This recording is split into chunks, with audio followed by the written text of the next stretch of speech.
नमस्कार, मी ॲडव्होकेट विनोद राठोड. जर तुम्हाला वाटत असेल की दिव्यांगाला मिळणारे आरक्षण किंवा सवलती ही केवळ सरकारी दया आहे, तर तुम्ही पूर्णतः चुकीचे आहात. हा त्यांचा कायदेशीर हक्क आहे. पण दुर्दैवाची गोष्ट अशी की योग्य माहिती नसल्यामुळे महाराष्ट्रातील लाखो दिव्यांग बांधव आजही सरकारी योजना, नोकरी आणि सन्मानापासून वंचित आहे. तुम्ही एखाद्या सरकारी ऑफिसमध्ये गेलात आणि तिथे रॅम नसेल किंवा तुम्हाला नोकरीत डावललं गेलं तर तुम्ही त्या अधिकाऱ्याला जेलमध्ये पाठवू शकता. हे तुम्हाला माहीत आहे का? आज हा व्हिडिओ तुमच्या आयुष्यातील सर्वात महत्त्वाचा व्हिडिओ ठरू शकतो.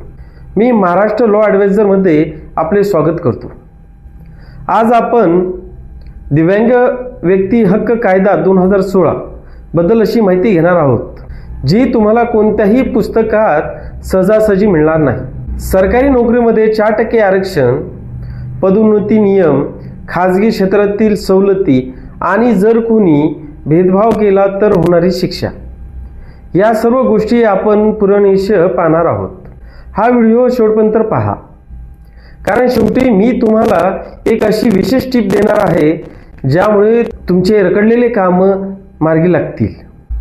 मित्रांनो, भारताने 2016 मध्ये जुना 1995चा कायदा बदलून अधिक कडक आणि व्यापक असा दिव्यांग व्यक्ती हक्क कायदा लागू केला. 19 एप्रिल 2017 पासून हा संपूर्ण देशात आणि आपल्या महाराष्ट्रात प्रभावीपणे लागू झालेला आहे. या कायद्याचे मुख्य वैशिष्ट्य म्हणजे आधी फक्त 7 प्रकारचे दिव्यांगांचा समावेश होता, तो आता वाढवून 21 करण्यात आलेला आहे. यामध्ये आता ॲसिड अटॅक विक्टीम, पार्किन्सन्स आणि ऑटिझम सारख्या आजाराचाही समावेश आहे. या कायद्यात अंधत्व, कमी दृष्टी, कर्णबधिरता, अस्थिव्यंग, पुष्ठरोगमुक्त, मतिमंदत्व, मानसिक आजार, autism, cerebral palsy, muscular dystrophy, chronic neurological condition, specific learning disability, multiple sclerosis, भाषण आणि भाषा अपंगत्व यांचा समावेश आहे. सरकारी आणि सरकारमान्य शिक्षण संस्थांमध्ये दिव्यांगांसाठी 5% जागा आरक्षित आहेत. तसेच प्रवेशासाठी वयोमर्यादेत 5 वर्षाची सवलत मिळते. सरकारी नोकऱ्यांमध्ये 4% आरक्षण अनिवार्य आहे. यामध्ये 1% अंध, अल्पदृष्टी, 1% कर्णबधीर, 1% अस्थिव्यंग आणि 1% इतर गटासाठी राखीव आहे. सर्वोच्च न्यायालयाने सिद्धराज विरुद्ध कर्नाटक राज्य आणि इतर प्रकरणामध्ये स्पष्ट केले आहे की केवळ भरतीमध्येच नाही तर प्रमोशनमध्येही दिव्यांगांना आरक्षण मिळायला हवे. जर तुमच्या विभागात हे पाळले जात नसेल तर तुम्ही दिव्यांग आयुक्ताकडे दाद मागू शकता. कोणतीही सरकारी इमारत, रेल्वे स्टेशन, बस स्टँड किंवा सार्वजनिक ठिकाण हे बॅरियर फ्री, अडथळामुक्त असणे बंधनकारक आहे. जर तिथे रॅम्प, लिफ्ट किंवा ब्रेल लिपीतील संकेत नसतील तर तो कायद्याचा भंग मानला जातो. तसं मी तुम्हाला एक उदाहरण देतो. पुण्याचे रमेश, आम्ही नाव बदललेलं आहे, एका सरकारी खात्यात काम करतात. त्यांच्या पदोन्नतीची वेळ आली तेव्हा त्यांना अपंगत्वाचे कारण देऊन डावलण्यात आले. त्यांनी RPWD कायद्याचा आधार घेत तक्रार केली आणि त्यांना केवळ प्रमोशन मिळाले नाही तर थकबाकीही मिळाली. असंच एक दुसरं उदाहरण आहे. एका बँकेत रॅम्प नसल्यामुळे एका दिव्यांग ग्राहकाला आत जाता येत नव्हते.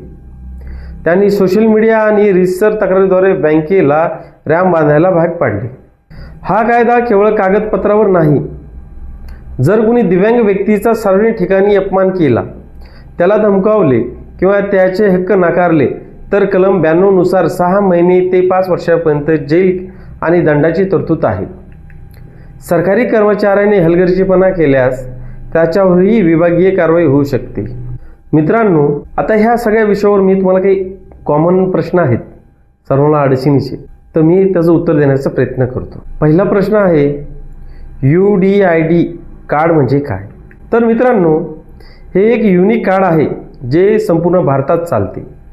याशिवाय तुम्ही सवलतीचा लाभ घेऊ शकत नाही. आणि हा कार्ड दिव्यांग व्यक्तीसाठी खूप महत्त्वाचा आहे. दुसरा प्रश्न आहे, खाजगी कंपनीत आरक्षण असते का? तर मित्रांनो, खाजगी क्षेत्रात 5% आरक्षणाचे प्रोत्साहन दिले जाते, पण ते सक्तीचे नाही. कामाच्या ठिकाणी सुविधा देणे बंधनकारक आहे.